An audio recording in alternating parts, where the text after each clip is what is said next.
Boa noite, pessoal. Espero que esteja tudo bem. Bom retorno a todos. A gente vai começar, né, com a nossa disciplina de estrutura de dados 2, que basicamente é a continuação, né, da nossa disciplina de estrutura de dados 1, que vocês viram, creio eu, no ano passado, no primeiro semestre, ou foi no ano retrasado, no último semestre, certo? Na, por ser estrutura de dados 2 não tem nada de mais complexo, apenas mais conceitos, né, que vocês vão ver. E dentro desse conceito a gente vai começar com o conceito de algoritmos de ordenação. O que seriam os algoritmos de ordenação? Bom, como o próprio nome já diz, os algoritmos de ordenação é um conceito que já existe há muito tempo, né, dentro da área de programação, e ele consiste em ordenar dados, certo? Vocês trabalharam com as estruturas de dados primitivas, né, listas, filas, pilhas. Então, como é que a gente faz? Se a gente pegar uma lista, por exemplo, com valores totalmente desordenados e que quiséssemos, por exemplo, ordenar esses valores dentro dessa lista, né, em ordem crescente. Bom, os algoritmos de ordenação vão fazer isso, certo?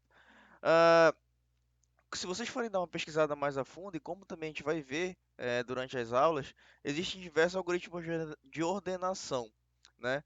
Aí tu pergunta para mim, por que tem vários algoritmos de ordenação? Por que a gente não utiliza só um, né, para fazer tudo dentro da área da computação? Bom, além da ordenação, a gente também vai ver a questão da complexidade de algoritmos. O que seria complexidade de algoritmos? Complexidade de algoritmos é um assunto que você vai aprender a mensurar se um algoritmo ele é melhor que o outro para determinada situação, claro, sem, digamos assim, considerar a questão de processador, a questão de memória, né, a questão de hardware, no geral.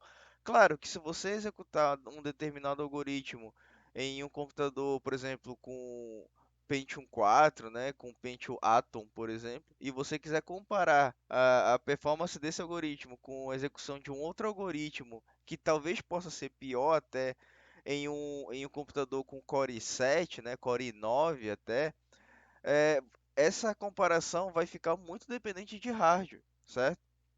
E muitas vezes pode dar um resultado que você não espera por conta desse fator. Então, a complexidade de algoritmo a gente vai conseguir mensurar se um algoritmo ele realmente é melhor que o outro através de alguns cálculos matemáticos aí, né, desconsiderando a questão do hardware, certo? E por essa questão, alguns algoritmos de ordenação eles são melhores que os outros, tudo bem? O que vai diferenciar entre eles, na verdade, é a questão da implementação, né? Alguns vão ser um pouco mais complexos de se implementar, para quem conhece pouco de programação, outros vão ser mais fáceis, né? Mas enfim, o que muda mesmo essa questão da ordenação entre os algoritmos é a questão da implementação deles. Tudo bem? Para essa disciplina, gente, eu resolvi fazer uma abordagem um pouco diferente, que no caso é a implementação em Java e a implementação em Python dos algoritmos. Então, eu gostaria que vocês assistissem, né, às aulas, tanto em Python quanto em Java, e comentassem ou me avisassem pelos meios de comunicação que eu disponibilizei para vocês, se vocês preferem um ou outro. Assim eu consigo organizar mais, né, a questão da programação com vocês, porque vários alunos conversaram comigo a respeito da dificuldade, né, que estão tendo da programação e tanto Python quanto Java, eu acho também que um pouco mais Python, ele é um pouco mais fácil, um pouco mais didático de se aprender quando se está iniciando a programação, tudo bem? Então depois vocês me avisem aí qual linguagem de programação vocês preferem para a implementação eh, do que a gente for vendo aqui nas aulas, tudo bem? Bom, então voltando aqui para a nossa primeira aula, a gente vai começar com o algoritmo de ordenação. E o primeiro algoritmo que eu vou explicar para vocês é o mais simples de todos, considerado, né, o mais simples de todos, que é chamado de Bubble Sort, certo? O algoritmo de Bubble Sort, ele é um algoritmo que vai ordenar uma lista, né? Dependendo da implementação dele, você pode ordenar uma lista de forma crescente ou de forma decrescente, tudo bem? E ele tem alguns passos aí que a gente vai fazer.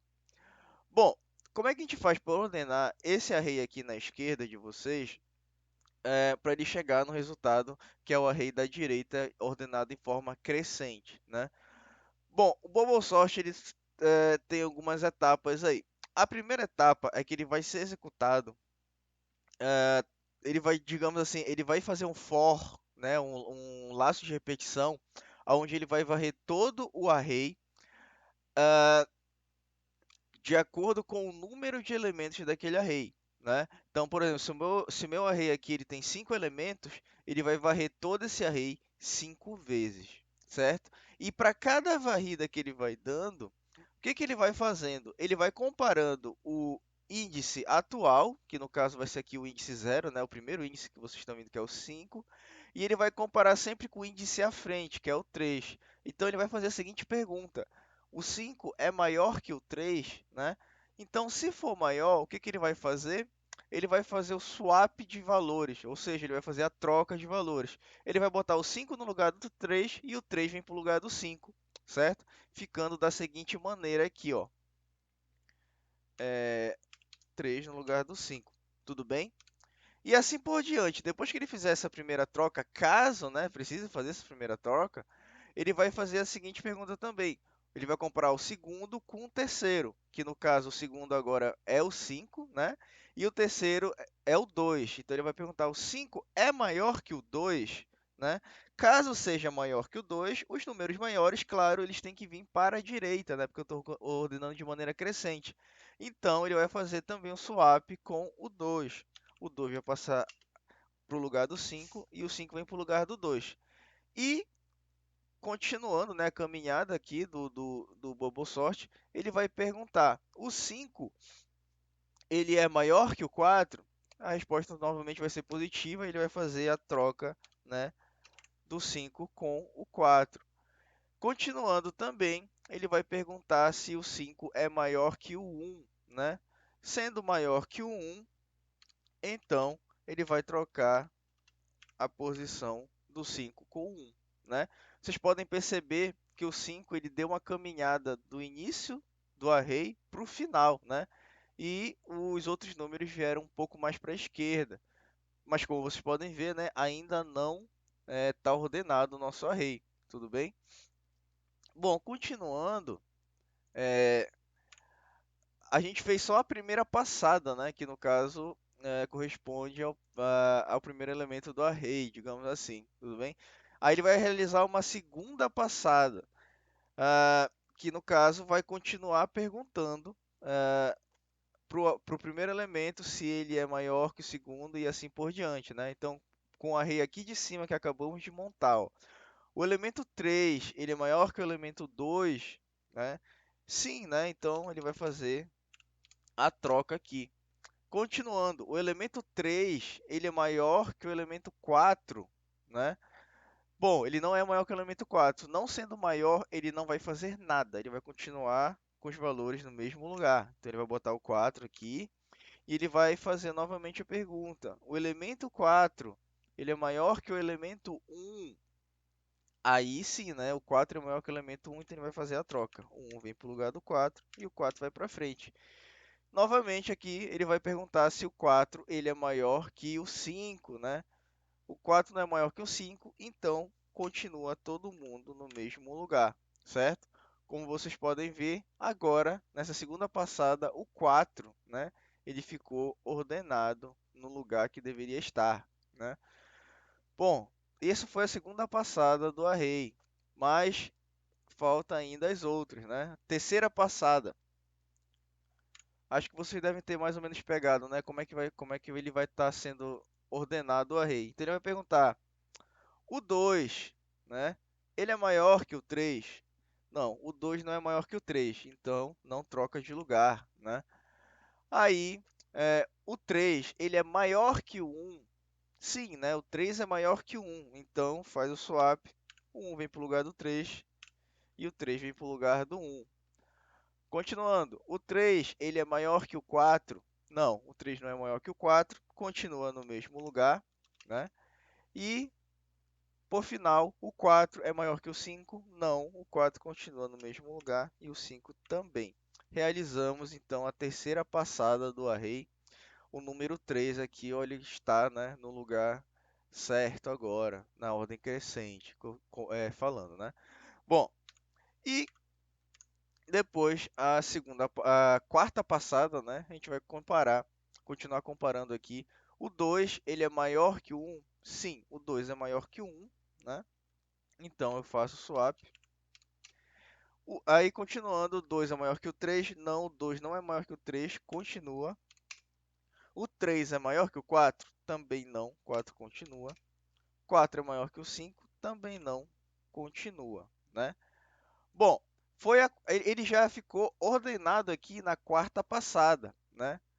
Então, mas como a gente vai implementar até a quinta passada, ele vai ainda fazer novamente a leitura desse último array aqui, só que, né, o resultado vai continuar sendo o mesmo.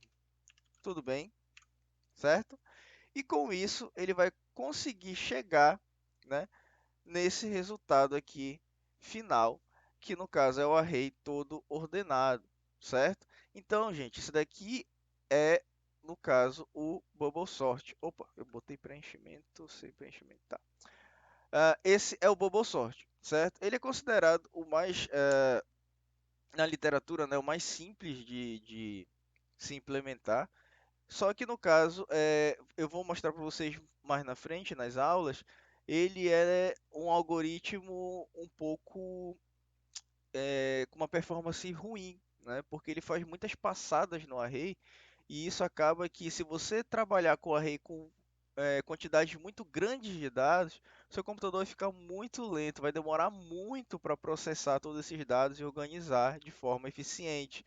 Enquanto que outros algoritmos de ordenação, você vai ver que esses outros algoritmos, eles são muito mais rápidos em ordenar os dados em relação ao bubble sort, certo? Então, bora implementar, né, esse bubble sort. A implementação é bem básica, certo? A gente vai utilizar basicamente dois fors aí em cima de um array. Bom, esse daqui é o NetBeans, né, para quem não se lembra ou para quem faz muito tempo que não acessa. Eu vou criar um novo projeto. Clica o botão direito aqui em novo projeto no NetBeans, clique em Java, né? E eu vou botar ED 2021, certo? Finish. Ele vai abrir para mim uma classe principal, né? A gente pode já implementar o bubble sort aqui nessa classe. Depois eu transfiro o código para uma classe separada bubble sort. Tudo bem? Bom, então a gente pode criar, né, um array aqui. Vou botar uma lista igual a lista com 5 elementos. Na verdade, a gente pode fazer até assim, né, para criar um array. Bora criar exatamente igual o que a gente usou no exemplo. 5, 3, 2, 4, 1. 5, 3, 2, 4, 1. Dessa maneira bem aqui, certo? Bom, então a gente tem que simular, né, o computador fazendo tudo que eu expliquei aqui no bubble sort. Ou seja, realizar o número de passadas igual ao número de elementos do array, e cada vez que ele vai dando essas passadas, ele vai comparando o índice atual que ele está com o índice do próximo, né? Caso seja maior que o próximo, ele vai fazer o swap de variáveis, tudo bem? Então, vamos lá. Vou botar um for. Ó, eu vou apertar Ctrl espaço, né? Para quem não se lembra, o Ctrl espaço é um atalho aqui do NetBeans que ele te dá várias opções, né, de código. Você pode usar para economizar, né, digitação aí. Então a gente vai utilizar um for dentro do outro, sendo que esse for aqui, ele vai ser, ele vai realizar o número de elementos da lista, né? Essa lista.length aqui é o tamanho da lista, que no caso é 5. Ele vai, né, de 0 até 4, no caso. O i. Dentro desse i, a gente vai fazer um outro for aqui, certo? Aonde ele vai apenas até o penúltimo elemento da nossa lista, certo? Dessa maneira bem aqui, ó. Tudo bem? O bom é que, pelo menos remotamente, né, vocês podem dar um pause no vídeo, caso precise, para copiar o código. mas necessariamente o nosso código é basicamente esses dois fors aqui, certo? Tudo bem? Aí onde o j vai de zero até o penúltimo elemento e não até o último, certo? A gente só vai até o penúltimo porque quando ele tiver aqui nesse, ó, quando ele tiver aqui no 4, ele vai analisar com 1. E ele não vai chegar no 1 para analisar com o próximo do 1 que não existe, né? Se ele tentar analisar com o próximo do 1 que não existe, vai dar um erro aí de índice que não existe no array, certo? Eu posso até mostrar para vocês depois, tudo bem? Então, o que que a gente vai fazer? Eu não falei para vocês, a gente vai sempre comparar o índice atual com o índice do próximo, perguntar se o atual é maior do que o próximo, né? E caso seja maior, ele vai fazer o quê? Vai fazer o swap, ele vai trocar os elementos aí. O 5 vai para o lugar do 3, o 3 vai para o lugar do 5, certo? Então, vou botar assim, if lista j, né, que é o elemento atual, ele vai ser maior que j mais um, que é o próximo, certo? Próximo elemento do array, né? Caso ele seja maior, o que que vai acontecer? Eu vou criar uma variável temporária aqui, que vai guardar o valor do lista j, né? Que é o swap. E o meu lista j vai receber o lista j mais um. Opa, assim, certo? Por final, nosso lista j mais um vai receber a nossa variável temporária, que no caso era o j anterior, né? Então ele vai fazer essa troca, ó, com essas três linhas ele faz essa troca aqui, ó. O 3 vem para o lugar do 5 e o 5 vem para o lugar do 3. E assim por diante, né? Se ele estivesse analisando aqui o 3 com 2, o 2 vem para o lugar do 3, o 3 vem para o lugar do 2. Certo? Com essas três linhas bem aqui, que vão ser executadas apenas se aquele valor, ó, for maior que o valor próximo. Certo? Se não for maior, ele simplesmente vai pular esse if e vai continuar o caminho dele aí. Tudo bem? E no final, né, dos for, a gente pode mostrar aqui toString. A gente pode mostrar, no caso, o array ordenado, certo? Deixa só o meu NetBeans carregar. Carregou? A gente pode mostrar a lista ordenada aqui dessa forma. Então, esse daqui vai ser o nosso código do Bubble Sort, né? Bubble Sort. Tudo bem? Isso é em Java. Então, a nossa lista é essa, o código é esse, ele vai executar, né, todos esses passos aqui que eu expliquei para vocês e ele vai mostrar no final a nossa lista. Bora ver se ela vai sair ordenada. Ó, a nossa lista ela sai ordenada aí, certo? Aqui não dá para mensurar meio que a velocidade porque a gente está usando uma lista muito pequena, então para o computador isso daqui é uma tarefa irrelevante, né? É muito rápido que ele vai executar. Mas quando a gente vê mais algoritmos aí, eu vou mostrar mais para frente, né? A diferença de velocidade entre, por exemplo, o Bubble Sort e um Quick Sort que a gente vai implementar. Tudo bem? Certo? Então, esse é o Bubble Sort em Java. Deixa eu abrir aqui o Python.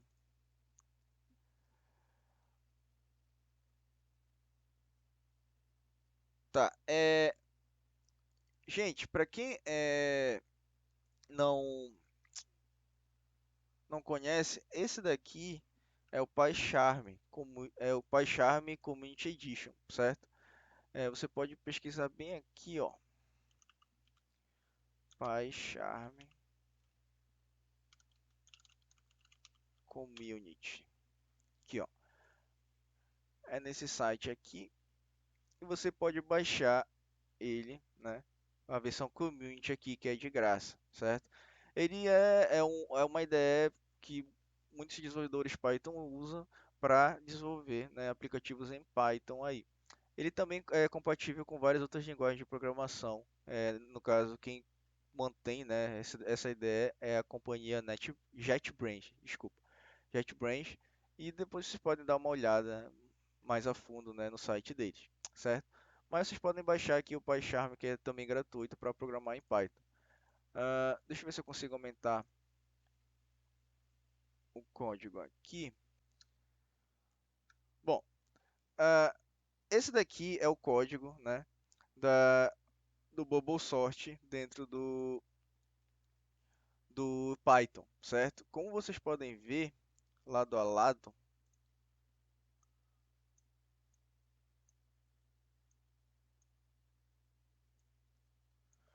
o código do Python, ele é, creio que em relação ao Java, né, ele é muito mais limpo e muito menor, digamos assim. Eu acho que ele é muito mais entendível, certo? Apenas a questão de você se acostumar com a linguagem aí. Então, depois vocês me falam qual é que vocês preferem e o que fica mais entendível para vocês, tudo bem? Então, deixa eu explicar o código em Python aqui, que não vai mudar tanta coisa. Eu vou usar o mesmo exemplo da aula,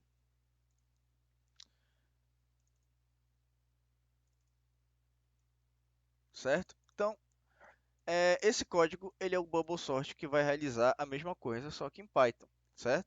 Esse daqui é o nosso array, que é criado dessa maneira bem aqui. O for em Python é dessa maneira aqui, for y em teste, ou seja, o que ele vai fazer? Ele vai pegar para cada elemento teste, ele vai fazer um for, né? E cada elemento desse teste vai ser armazenado nesse y conforme vai sendo executado aqui, né? Tipo, se a gente botar assim, ó, print y aqui, e eu vou apagar isso daqui, o que que vai sair? Vai sair 5, 3, 2, 4, 1, né? Ó, 5, 3, 2, 4, 1. Tudo bem?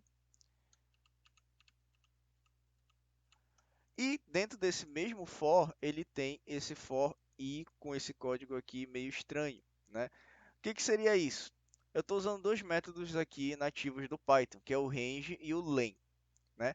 O len, ele é a inicial de length, né? Se vocês forem voltar aqui no Java, ó, o len, o que que ele denota? Length, né? E o length é, no caso, o quê? Tamanho, né? Se você utilizar esse len e passar o array dentro dele, o que que ele vai te retornar? O tamanho daquele array, né? Que no caso é 5, certo? Então ele vai te retornar 5, né? Menos 1 que eu estou botando aqui, ó, igual na parte do Java, ó, que eu estou botando lista length menos 1, né? Dá para ver a semelhança do que está acontecendo aí, né? Então, esse i aqui, eu estou dizendo que ele vai no range é no intervalo, né? De 0 até o tamanho do array menos 1. Ou seja, ele vai até o penúltimo elemento, como a gente fez no NetBeans, certo? E esse penúltimo elemento, ele só vai até o penúltimo, por quê? Porque, como eu falei, se a gente for até o último, ele vai querer comparar com outro elemento fantasma aqui que não existe e vai dar um erro de índice de array, certo? Deixa eu ver se eu apagar esse menos um aqui, eu consigo replicar esse erro aqui no Python. Ó, ele deu o mesmo erro aqui no Python. Index out of range, ou seja, eu estou tentando acessar um índice após o 1, que não existe, né? É por isso que ele dá esse index erro aí, erro de índice. Então temos que botar o menos 1 bem aqui, né? Justamente para ele ir apenas até o penúltimo elemento daquele array, certo? E continuando a mesma lógica do NetBeans, eu estou fazendo o if aqui. Se o primeiro elemento ele for maior que o segundo, né? O que que vai acontecer? Eu vou ter que trocar, fazer o swap, né, dos valores. No swap, aqui no Python, é bem simples de se fazer, né? Você não precisa criar uma variável temporária e tal, para fazer essa troca de variável. Você vai fazer o quê? Na primeira parte, você vai botar os dois elementos que precisam ser trocados, certo?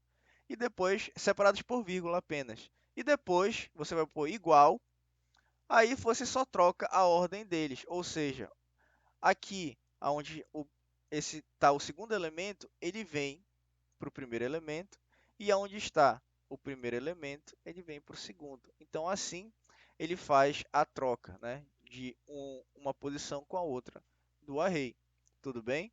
E se a gente executar aqui esse código, ele vai trazer também para a gente o array ordenado aí. Tudo bem? Então, esse é o Bubble Sort, tanto no Python quanto no Java. Avisem para mim, né, qual linguagem vocês preferem, que a partir daí a gente já monta nossas aulas baseadas nessa única linguagem. Tudo bem? Valeu!